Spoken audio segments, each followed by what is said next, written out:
Dy vatra zjarri kanë kërkuar ndërhyrjen e strukturave të emergjencave civile në bashkinë Maliq gjatë këtij sezoni veror.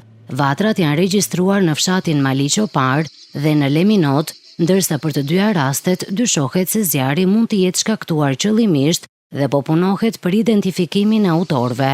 Situata në përgjithësi paraqitet e qetë dhe pa dëme të konsiderueshme. Gjatë këtyre ditëve të fundit që përflasim, kemi patur dy raste sporadike të zjarrvënieve, me të cilën po kryen gjitha procedurat nga shërbimet e Komisariatit të Policisë Maliq për identifikimin dhe vënia para përgjegjësisë të autorëve.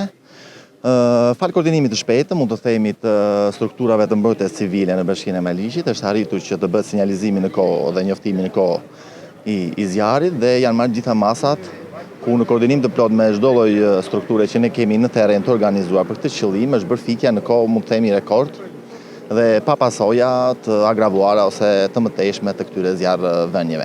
Nga ana e institucionit tonë, siç u theksova edhe në vështirësi, situata po monitorohet me një përgjegjësi dhe një vigjilencë maksimale në mënyrë që t'i paraprimë çdo situatë tjetër që mund të vijë ose që mund të shkaktohet nga zjarret apo dukuritë të tjera natyrore gjatë kësaj periudhe. Strukturat e emergjencave civile vijojnë të jenë në gatishmëri për t'u përgjigjur çdo situate dhe për të ndërhyrë në kohë në rast të shfaqjes së vatrave të reja gjatë sezonit veror. Autoritetet u bëjnë apel banorëve të tregojnë kujdes dhe të njoftojnë menjëherë për çdo vatër zjarri.